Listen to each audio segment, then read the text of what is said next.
Good morning, YouTubers. I want to say thank you this morning to a couple people.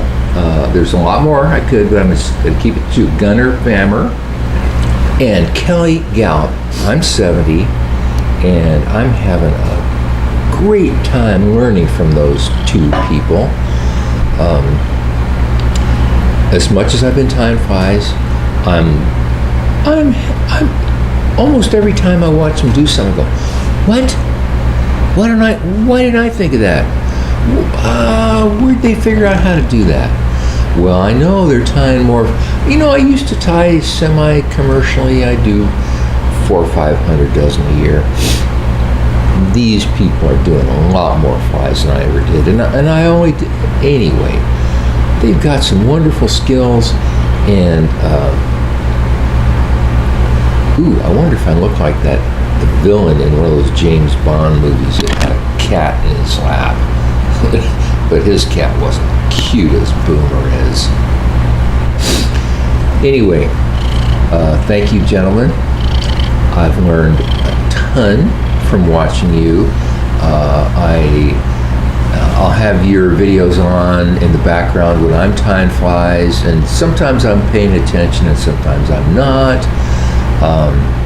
So let's cut to I'm tying a sea run cutthroat fly here, and let's talk about one of the times that I was fishing for sea runs in the estuary, and I was fishing around areas where I thought it would be good, and it was 6 feet deep, 8 feet deep, and with logs in the water and big boulders and no fish, and I went past all this great habitat, places where I'd caught fish upriver, above the head of tide, similar habitats in the estuary. Nothing. I got down to where it was shallow, structure was gone. Well, there's no fish around. I'd see a fish rise. Wonder what that is. I'd go down, I'd approach it, throw a fly over there, and the water was really calm. It was just dead calm. It was overcast. It was perfect. A little bit of drizzle. My fly lands, and there's a boil about 3 or 4 feet away from where my fly landed, and then a wake coming at my fly, and then a big swirl, and here comes the yank. And it's a sea run. It's not a big fish, maybe 12, 13 inches. But it's a beautiful sea run, and it jumps and it runs and everything. And so I thought, well, that's crazy. I wonder what this fish was doing down in this shallow water.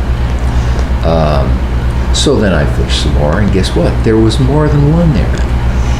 And this was years ago, but it taught me that these fish will sometimes set up station in water that has no cover, shallow, but for some, they're either more secure there because there's a lot of food, or maybe the cormorants and the seals can't get at them, they can't sneak up on them.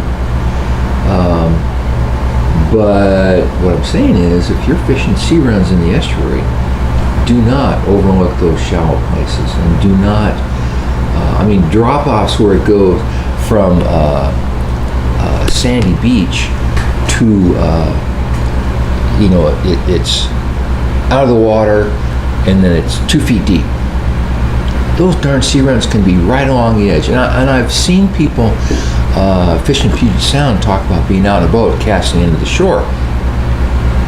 I've seen video of people fishing the Fraser River estuary in the spring, where they're getting, some lunker, way bigger than I've ever seen, sea runs up there, fishing chum, salmon, fry. So there's a lot of possibilities out there. You got imitative flies, you've got attractor flies, you got little flies, you got big flies.